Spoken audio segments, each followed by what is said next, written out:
Friends, তোমরা কেমন আছো? আশা করছি সবাই ভালো আছো। তো আজকে সবাইকে জানাই শুভ নববর্ষের প্রীতি শুভেচ্ছা ও সবাইকে ভালোবাসা জানিয়ে আজকে ব্লগটা শুরু করছি। তো সকাল সকাল পুজো দেওয়া হয়ে গেছে, তো চলে এসেছি ছাদে জামা কাপড় মেলবো। তাই তোমাদের সঙ্গে চারিদিকটা একটু শেয়ার করে নিলাম।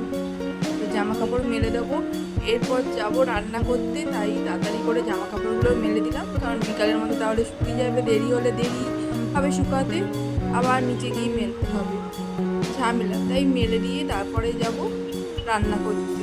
রান্নাও করতে গেলে এখন অনেক সবজি কাটতে হবে, মাংস হবে, মাছ হবে, আবার মোচা আছে, মোচার ঘন্ট হবে। তো মাছটা করতাম না, আজকে মটনই করতাম। তো মাছটা অনেক দিন থেকেই পড়ে আছে, তাই মাছটাকেও আজকে করতে হবে। মাছ তো ছেলেরা খেতে চায় না, যা হোক ভালো করে রান্না করতে হবে, দেখি খায় নাকি। তো নিচে যাই। তো অনেক সবজি কাটা হয়ে গেছে, আলু, ঝিঙে, ডাঁটাটা ছিল, ঝিঙে ডাঁটা দিয়ে মাছের ঝোল করব। আর এই যে মাংসের জন্য সব রেডি হয়ে গেছে, এই যে কাতলা মাছ পড়ে রয়েছে, আর মটনটাকেও আমি ম্যারিনেট করে নিয়েই আছি।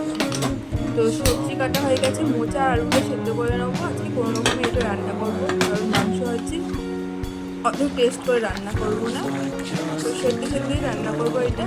আর এই মাছটাও রান্না হয়ে গেছে, বাদাম দিয়ে, ঝিঙে ডাঁটা দিয়ে, বাদাম পোস্ত দিয়ে রান্না করে নিয়েছি। আর এই সেদ্ধ করা হয়ে গেছে, মাছ ঝোলটা রেডি হয়ে গেছে, রেখে দিয়েছি।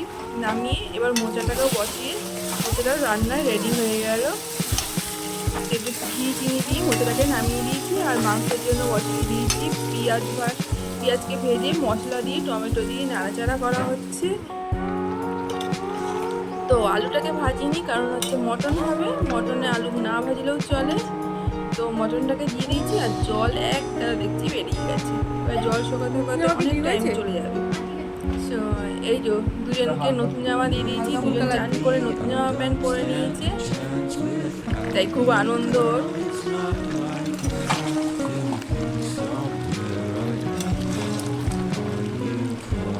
তো মটনটা কষা কষা, জলটা শুকিয়ে গেছে, তো আলুটা দিয়ে দিলাম এবারে। এই আলু দিয়ে এবার নাড়াচাড়া করে নেবো, একদম পুরো শুকিয়ে গেলে তারপরে জলটা দিয়ে দেবো, প্রেসার কুকারে দেবো। জলটা শুকিয়ে গেছে। পয়লা বৈশাখের মিষ্টি। তো মাটনটা হয়ে গেছে প্রায়, সব কিছু মশলা দেওয়া হয়ে গেছে। এই মিষ্টি আবার এনেছে, মিষ্টিটাকে খুলছি, দেখি কি কি মিষ্টি এনেছে পয়লা বৈশাখে। হ্যাঁ, শনপাপড়ি, এগুলো সব শনপাপড়ি, নানা রকমের কালার, নানা রকম ফ্লেভারের। তো শনপাপড়িগুলো খেতেও বেশ টেস্ট ছিল, ভালো ছিল। তো সবাই খেলো, যা হোক কম বেশি মিষ্টি একটু একটু করে। তো আমি দেখে নিই মটনটা হয়ে গেল নাকি, সিটি তো পড়ে গেছে। তো খুলে দেখি কেমন হলো। তো সেদ্ধ হয়ে গেছে পুরো, পুরো একদম রেডি। সবাইকে খেতে দিয়ে দেবো এবারে, ভাতটা বেড়ে নিই। তো মোচার ঘন্ট আর কাতলা মাছ, এই যে সব দিয়ে সবাইকে খেতে দিয়ে দিই এবারে। তো মাছটাও ভালো হয়েছিল, সবাই খুব ভালো খেয়েছিল। বাদাম আর পোস্ত বাটা দিয়ে, বাদাম আর পোস্ত বাটা দিয়ে করেছিলাম। তো ডাঁটাটাও ভালো লাগছিলো, ঝিঙেটাও ভালো লাগছিলো। তো কাতলা মাছটা খুব ভালো খেয়েছে সবাই। মাংসটা এর জন্য সবাই কমই খেয়েছে, আর রাতে অনেকটা মাংস থেকে গেছে।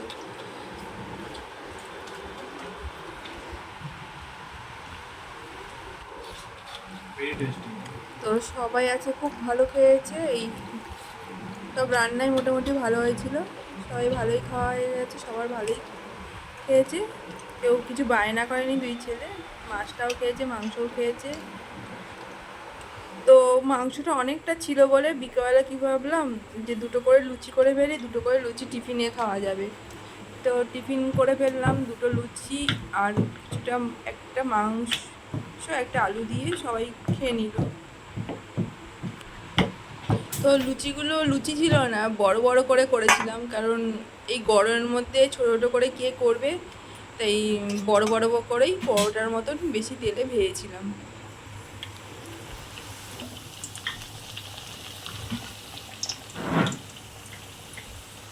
আর লুচিগুলো এতই বড় হয়ে গেছিলো যে কড়াইতে ধরছিল না, ছোট কড়াই সব গুটিয়ে চলে যাচ্ছে আর ভালো ফুলছেও না সেজন্য।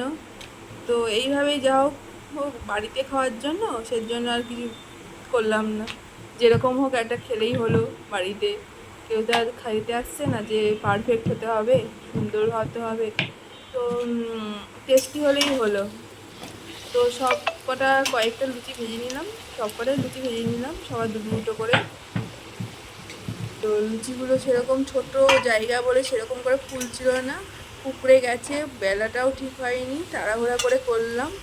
তো খারাপ হয়নি, ভালোই হয়েছিল খেতে। যা হোক লুচি তো সে যেরকমই হোক না কেন সবাই সুন্দর করে খেয়ে নেয়, সে লুচিতে কারোর কোনো না নেই আর অপছন্দও নেই, কারোর অনীহাও নেই, সবাই সুন্দর করে খেয়ে নিয়েছে। তো কম হয়ে গেছিলো, সবাই বলছিল আরও খাবো, রাতেও ওইটা করে ফেলতে পারতে। তো লুচি হওয়া মানে আর কেউ কিছু চাই না, সেই ওইগুলো খেলে হয়ে গেল ব্যাস।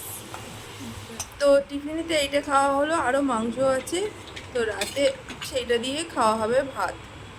ভাতটা পরে করব গরমের মধ্যে, এই সকাল থেকে সেই রান্না চলছে, এত কিছু রান্না বান্না হলো। তো দুটো করে সবাইকে দিয়ে দিই খেতে, ওরা খেয়ে সন্ধ্যার খাওয়াও শেষ, রাতের খাওয়াও শেষ, ভাত মাংস সব কিছু। তো এখন শুতে চলে এসছে, ওর নাকি মাটন হজম হচ্ছে না, তাই বসে বসে গান গাইছে। তো আজকের ভিডিওটা এই পর্যন্তই, আবার দেখা হবে পরের ভিডিওতে। ততক্ষণের জন্য tata, bye bye, good night, সবাই ভালো থাকবে, সুস্থ থাকবে।